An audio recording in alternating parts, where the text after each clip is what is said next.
fàcil aquest partit de tornada perquè hem aconseguit els tres primers partits i hem aconseguit el títol, però sobretot els dos primers partits s'han decidit en dos partits molt igualats al 5è set, que podrien haver caigut de qualsevol costat, i això ha sigut una temporada increïble. A la Lliga, a la Copa, ni hem empatat ningú partit, tot victòries, i això ens ajuda en aquests partits justos, amb la confiança que tenim, de treure'ls endavant.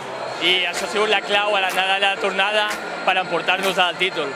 La veritat que ha sigut un partit que se'ns presentava molt poc de cara, ja que el Víctor ha començat 2-2, 7-3 perdent, ha sapigut remuntar, i després quan he sortit jo ja anava amb un 0 al marcador, he començat 2-1 a baix. La veritat que l'Andrés Silva és un gran jugador, allà havia perdut 3-1, i al final he pogut treure el partit, gràcies a l'afició i a tothom per apretar aquí quan ho necessitava. We knew that we only needed 3 matches, so it was a good start when I was 7-3 down in my match and won this.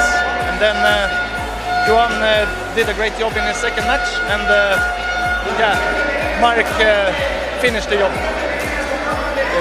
We are so happy now, and it means a lot to us. La valoro com una victòria històrica. Mai a l'esport lleidatà que sàpiga no havia passat mai. I crec que amb el tenis taula català els últims 50 anys tampoc s'havia donat. Per tant, guanyar la Lliga i la Copa, la veritat és que mai m'ho havia imaginat que podria passar, no? Però llavors el que hem viscut avui, amb l'ambient que hem viscut, és algo que recordarem mentre visca, sense cap dubte. Una autèntica meravella.